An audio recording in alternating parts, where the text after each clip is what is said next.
Hey guys, it's Chanel, and today I'm telling you all about my recent reads. Before I begin though, I wanted to, so I'm petting a cat right in front of me, give a special shout out and thank you to Tom, who generously gifted me a US Amazon gift card so that I could buy books and snacks. So thank you very, very, very much, Tom. I do feel bad about the amount that had to go towards shipping. So to make it easier for the crazy people out there that want to gift me things, I have made an Amazon Australian wish list of books, and I believe that once this channel gets monetized, you can do a super thanks if you just want to donate an amount to the channel. But seriously, I'm not asking for things. You don't have to give, no one has to give me anything, okay? So I'm just here to talk about books, but I have had some people want to give me something and I was not making that easy for them. So now that is done and out of the way, let me tell you about what I've read. The first up, we have The Flowers of Eve St Laurent. So I'll show you some of the imagery inside.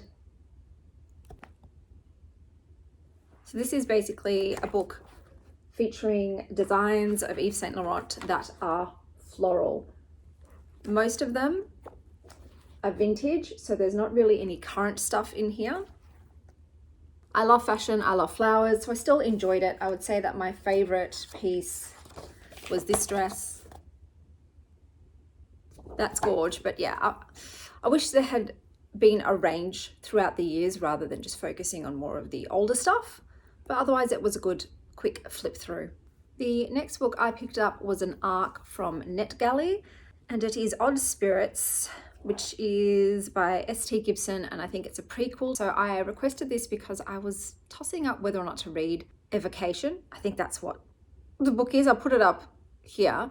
I don't know, there was just something that wasn't calling me to it, and I'd seen some reviews, so I thought, let me read this one first because it's much smaller and it gives me an introduction to the characters in there. So basically in this one, you've got a very toxic couple having marital issues. So you've got the main two characters, Reese and Moira, and they've got issues. They've got some problems. The biggest one being Reese's ex-boyfriend, David. And that's because Moira is biphobic. Don't marry a bisexual person if you're biphobic. That should be very bloody obvious. So look, I didn't really love it. I gave it a 3 stars. It was fine. I didn't hate it, but it did help me decide that I'm not going to read the book that it's a prequel to. It's not for me. Didn't really like the couple. Don't care about them becoming a throuple whatsoever. So yeah, it was fine. It was a quick, fast read. Like, the writing's good. It's just didn't like the characters involved, so decided not to push on with the series. After that, I wanted something fun. This was following on from the Up Next vlog, where I'd read very serious, tough subject matter, and I just wanted to be mindlessly entertained. And so I thought, who does that better? Who perks me up and puts me in a better mood than Abby Jimenez?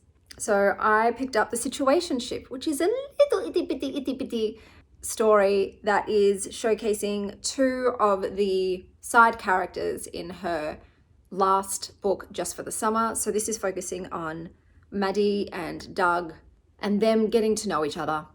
And there's a pig involved and also a massive dick rock, which is fun. Who doesn't want to see a rock dick? The best part though was the end of this book had a sneak peek for her next book, which is called Say You'll Remember Me. So looking forward to that. This one involves cat lovers, you know. Say less, queen. So I ended this book like kicking my feet and squealing and in anticipation for Abby Jimenez's next book. Can't wait. The opening sentence for this one though was, I walked along the bike trail looking at the autumn leaves and zipped my jacket to the top. Not an impressive first sentence, but it's what the book was kind of like. It was slightly humorous and light-hearted, and you know, there's some banter going on, so still enjoyed it, had a good time, and I gave that one a 4 stars. So the next book that I picked up was Poor Dear by Claire Shetsky. This one is a litfic with magical realism, and it's about a young girl named Margaret, and unfortunately tragedy strikes in the form of an accident involving her childhood friend that she's partially to blame for, but she was 4 years old. So how much can you blame a 4-year-old for not intervening and in a deadly situation? But the guilt of this event manifests itself in the form of this shit-talking deer that likes to repeatedly remind her of how she fucked up and that everyone hates her and she's going to amount for nothing. So this deer is just negging her 24/7. And her mother, once she finds out her daughter was involved in the death of this child, not maliciously, she detaches from the kid and sort of comes to resent her daughter. So it's very depressing, guys. This is an espresso depresso book. And it sort of shows Margaret growing up and trying to find some sort of connection and some sort of self-worth and some sort of will to continue to live. The thing I'd probably dislike the most about it is that Margaret starts to write stories and then the deer will be like, well, that wasn't true. Do it again. And so she'll write it again, tell you what happened. And the deer's like, no. No,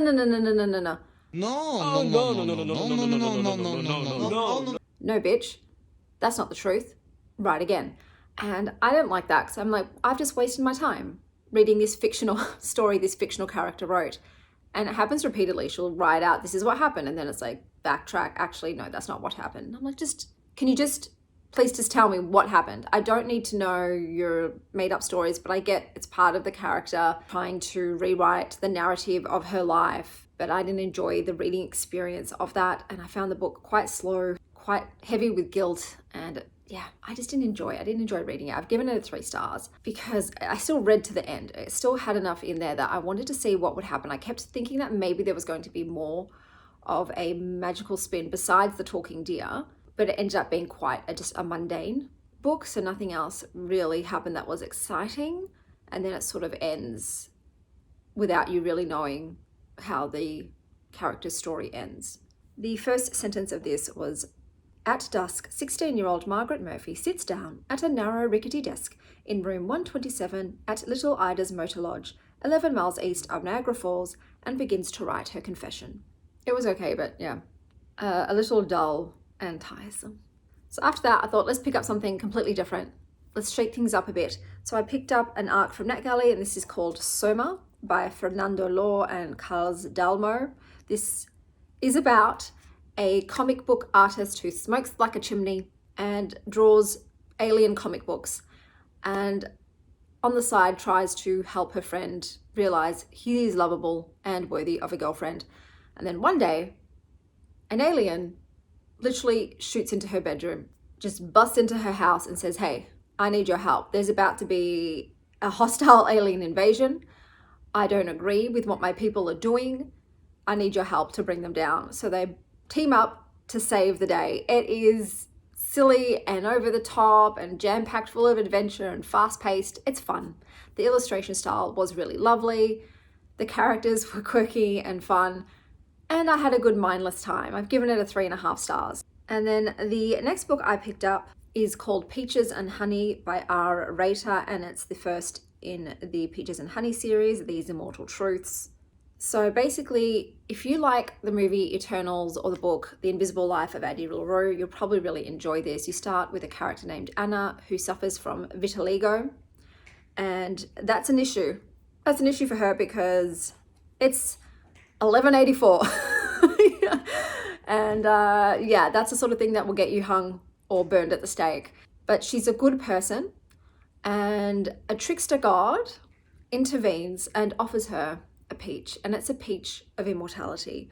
And so she becomes an immortal. She doesn't age. She can be injured and die, but she comes back. And it's a very slow-paced fantasy romance book. So you see her throughout the centuries, moving from place to place. And I would say this is like, if you really love books that focus on significant historical world events, you'll love this, because naturally she just finds herself in a country where something historical is happening at that time. But I enjoyed it. I enjoyed the sort of leisurely pace. I enjoyed seeing her, no matter where she was, trying to help whoever she could. The romance in this is incredibly slow, and I won't call it a slow burn because I don't really flirt a lot in the beginning. He's a immortal god, so he's not really human anymore. And so their interactions are not what you would consider a courting, kind of regular courting situation. But obviously, over the centuries, they form friendship, and then they do fall in love, and it's very sweet and tender. But there is a big bad in all of this. So with the gods, there is a first. The first human who went and ate a peach from this immortality tree, and who then decided which other human beings he was going to make immortal. And he rules over them with an iron fist, and he's quite sadistic and cruel. And so this god, Kiran, this trickster god Kiran, is doing his best to keep Anna hidden from him, because Kiran did a naughty thing, and he had stolen one of the peaches and given it to Anna. So that peach that Anna ate was not given by the first. And if the first finds out, they're going to be in a world of pain. So I love this. You get to see the other gods, and these gods are sort of based on gods that are in the world mythology. So for instance, with Kiran himself, he has many names like Loki, Anansi, all of that kind of thing. And it's fun to see which mythological gods have been attributed to these immortals. But like I said, this book is slow paced. There isn't a lot of steam. So there is a sex scene. It's not fade to black, but it's so mild. But I loved it. This is just what I wanted at this point in time, to go with Anna on her journey of coming to grips with her new life and her limitations and the downsides, the price that she's had to pay for the immortality and what that means. And then also this burgeoning romance between her and this god, who sometimes she feels like the peach was a curse and sometimes she feels like it was a gift. The book then ended. So I gave this a 4.5 stars. I really had a great time with it. It's not what I expected. The cover was giving real like full romantasy, but it wasn't that. But I loved it and I wanted more. So I read the second one, which is Pits and Poison, and it goes on with their story. So now Kiran and Anna are a couple, but they are fugitives. They are pretty much on the run, trying to avoid being discovered by the first. But not only by the first, some of the other immortal siblings Kiran has are daddy's tools of destruction. They're not his friends. And so they're also trying to avoid them. And so in this one, we get to meet a lot more of these siblings of his. Some, like I said, good, and some maybe shit. Sometimes maybe good, sometimes maybe shit. But I really enjoyed it. Once again, another 4.5 stars. So this was a fantastic duology. I'm definitely going to check out more of R-rated stories now, because I'm like, what else have you got? Maybe I'll find another book I really enjoy. So yeah, like I said, if you really liked The Invisible Life of Addie LaRue and the Eternals and that whole premise, then you'll probably really enjoy this book, as long as you don't mind a slower paced story with less like action scenes, even though things are going on. Like, she finds herself in countries during world wars and invasions and plagues. Do you know what I mean? There is a lot going on, but if you're looking for the romance to be heavy, the romance is not the heavy part of this, but it is there, and I did appreciate it. So let me sum up in order from least favorite to most favorite for this little mini reading vlog. I realize that my vlogs have been getting real long in the tooth. I'll try to shorten them up, because I don't think anyone wants to watch 40-minute videos. So we had Odd Spirits by S.T. Gibson, which I gave 3 stars. Poor Dear by Claire Oshetsky, which I gave 3 stars. The Flowers of Eve St Laurent, which is probably a 3-star. Soma by Fernando Law, which I gave 3.5 stars. The Situationship by Abby Jimenez, which I gave 4 stars. Pits and Poison by R. Rater, which I gave 4.5 stars.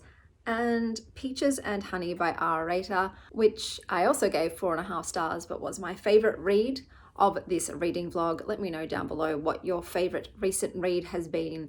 And until next time, stay wild, Star Child.